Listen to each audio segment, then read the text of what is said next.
নিঃসন্দেহে ওনার ভালোবাসা সারা বাংলাদেশ বিস্তৃত এবং বাংলাদেশের জনগণ যারা বাইরে আছে তারাও কিন্তু বহির্বিশ্বে সকলেই কিন্তু আজকে ওনার জন্য দোয়া করছে, কাঁদছে।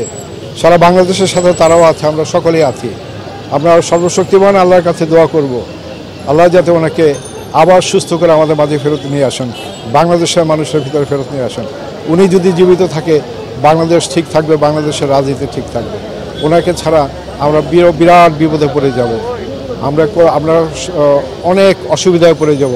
আল্লাহ রব্বুল আলামিন অবশ্যই আমাদের কথা শুনবেন এবং ইনশাল্লাহ ওনাকে আবার সুস্থ করে আমাদের ভিতরে ফেরত নিয়ে আসবে, এই কামনাই করছি। আজকে 7ই নভেম্বর বিপ্লব দিবস, একমাত্র জিয়াউর রহমান এই দেশের হিন্দু না, মুসলমান না, বৌদ্ধ না, খ্রিস্টান না, সবার সাথে, পাহাড়িয়াদের সাথে, সবার সাথে একসাথে মিলে বাংলাদেশি জাতীয়তাবাদ দিয়ে গেছে।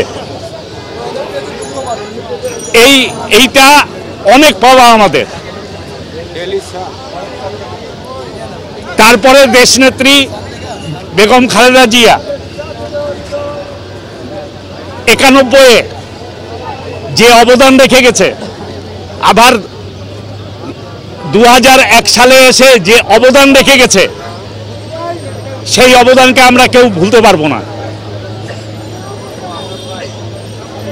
আপামর বাংলাদেশিরা এই অবদানকে ভুলতে পারবে না।